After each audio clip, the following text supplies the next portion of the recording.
হাদিস নাম্বার 13।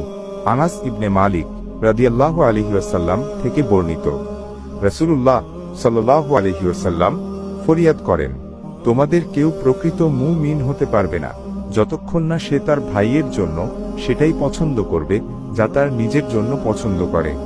সংক্ষিপ্ত ব্যাখ্যা।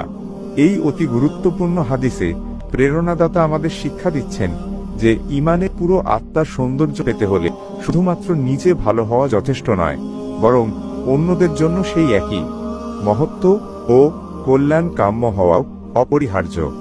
এটি কেবল একটি মনোভাব নয়, বরং বিশ্বাসের একটি মৌলিক দিক। সতর্কভাবে অন্যদের কল্যাণ চাওয়া ও তাদের দুঃখে অংশগ্রহণ করাও এর অন্তর্ভুক্ত। ইসলাম এইভাবেই সামাজিক সম্প্রীতি ও পারস্পরিক সম্মিলন সৃষ্টি করে। যখন একটি সমাজে বিশ্বাসীরা একে অপরের সুখ ও শান্তির জন্য আন্তরিকভাবে অংশগ্রহণ করে, তখন সেটি শুধু সমাজের উন্নতি নয়, বরং ঈমানের গভীরতা ও দৃঢ়তার নিদর্শন হয়ে ওঠে। হাদিস নম্বর 13 আমাদের স্মরণ করিয়ে দেয়, মুমিন সে যার হৃদয় অন্য মুসলিম ভাই বা বোনের জন্য ইউনিভার্সের সমান ভালোবাসা অনুভব করে। এটি ইবাদত ও দাওয়াতের বাইরে মানুষের প্রতি আন্তরিক সততা, সহানুভূতি ও আন্তরিকতার অনন্য এক মিশ্রণ, যা প্রকৃত ঈমানের পরিচয় ও সাক্ষী। ভালো লাগলে ফলো দিয়ে পাশে থাকুন।